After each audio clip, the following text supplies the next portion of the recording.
Hello दोस्तों, मेरा नाम है अरविंद कुमार और आप देख रहे हैं हमारा YouTube channel talks with Kumar. दोस्तों, आज के इस वीडियो में हम आपको बताने वाले हैं कि लघुत्तम समावर्त क्या होता है और इसे कौन कौन सी विधियों से निकाल सकते हैं।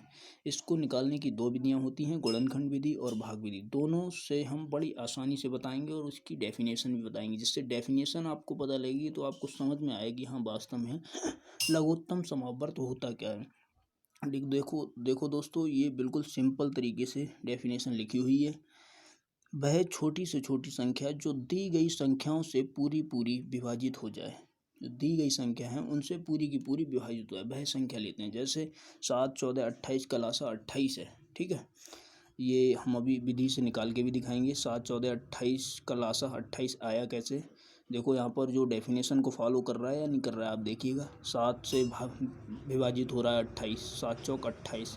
14 से विभाजित हो रहा है 28, 14 दूनी 28 और 28 से विभाजित हो रहा है 28, यानी कि 28 एकम 28। ठीक है दोस्तों, डेफिनेशन को पूर्णतः फॉलो कर रहा है, आप देख लीजिएगा।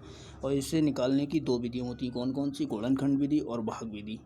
अब सबसे पहले गुणनखंड विधि पर चलते हैं। अब देखिएगा, ये देखिए गुणनखंड विधि नहीं, हाँ गुणनखंड विधि अभी दिखाएंगे। अभी ये है गुणनखंड विधि। इसमें 7, 14, 28 का हमने दिखाया था पहले। लासा कितना है 28। अब देखो गुणनखंड विधि से निकाल रहे हैं।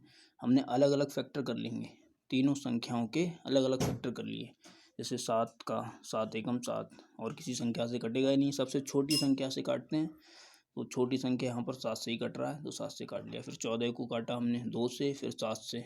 उसके बाद 28 को 2 से फिर 7 से। ठीक है, इसके सभी संख्याओं के फैक्टर आ गए। 7 का 7 की पावर 1, 14 का 2 की पावर 1 और 7 की पावर 1, 28 का 2 की पावर 2 और 7 की पावर 1। ठीक है, अब यहाँ पर क्या करते हैं, लासा उसे लेते हैं प्रत्येक संख्या की अधिकतम घात। यहाँ पर संख्याएं कौन कौन सी आई हुई हैं, 2 आई है और 7 आई है फैक्टर में। ठीक है, और उसकी अधिकतम घात की गुणा कर लेते हैं।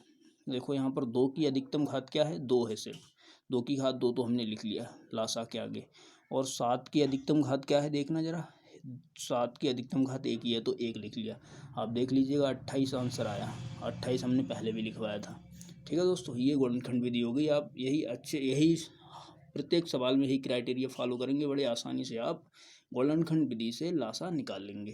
ठीक है दोस्तों, अब आगे दूसरी विधि कौन सी है, भाग विधि। भाग विधि से भी बड़ी सिंपल तरीके से आपको लिखवाया गया है, देखिएगा।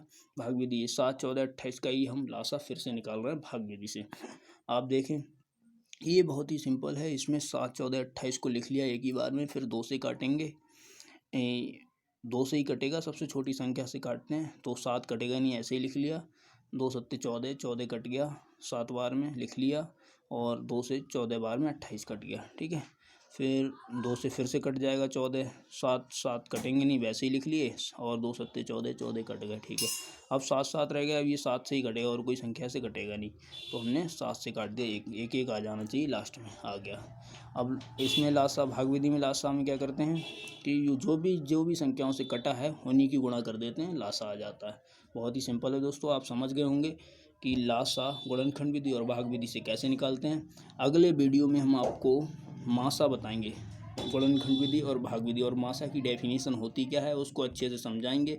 प्रत्येक सवाल को दिखाएंगे कि वो कैसे डेफिनेशन को फॉलो करता है। ठीक है दोस्तों, थैंक यू।